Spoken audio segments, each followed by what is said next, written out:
நாயகனாய் நின்ற ராகம் மோகனம். நாயகனாய் நின்ற நந்தகோபனுடைய கோயில் காப்பானே, கொடி தோன்றும் தோரண வாயில் காப்பானே, மணிக்கதவம் தாழ்திரவாய், ஆயர் சிறுமிய ரோமுக்கு அரைபறை, மாயன் மணிவண்ணன் நின்னனலே வாய் நேர்ந்தான், தூயோமாய் வந்தோம் துயிலிழப்பாடுவான், வாயால் முன்னம் மாற்றாதே யம்மா. டி நேய நிலைக்கதவம் நீக்கலோர் எம்பாவாய். பொருள்: எங்களுடைய தலைவனாய் இருக்கிற நந்தகோபனின் திருமாளிகையை பாதுகாக்கும் காவலனே, கொடித்தோரணம் கட்டப்பட்ட வாசல் காவலனே, ஆயர்குல சிறுமியரான எங்களுக்காக இந்த மாளிகை கதவை திறப்பாயாக.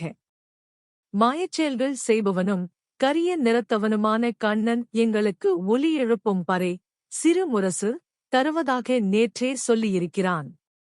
அதனைப் பெற்றுச் செல்ல நாங்கள் நீராடி வந்திருக்கிறோம். அவனை துயிலெழுப்பும் பாடல்களையும் பாட உள்ளோம். அதெல்லாம் முடியாது என உன் வாயால் முதலிலேயே சொல்லிவிடாதே. மூடியுள்ள இந்த நிலைக்கதவை எங்களுக்கு திறப்பாயாக. விளக்கம்: ஒருவர் ஒரு செயலைச் செய்யப் போவதாக தெரிந்த ஒருவரிடம் சொல்கிறார். ஒருவேளை அது அவருக்கு பிடிக்காமல் இருந்தாலும் கூட ஆரம்பத்திலேயே இதைச் செய்யாதே, நீ செய்யப் போவது உருப்படவா போகுது போன்ற அபசகுரமான வார்த்தைகளை பேசிவிடக்கூடாது.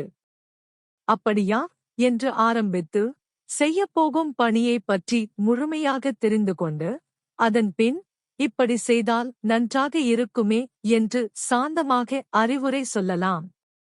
சொற்கள் மனித வாழ்வில் மிக முக்கியமானவை என்று ஆண்டாள் இப்பாடல் மூலம் நமக்கு அறிவுறுத்துகிறாள்.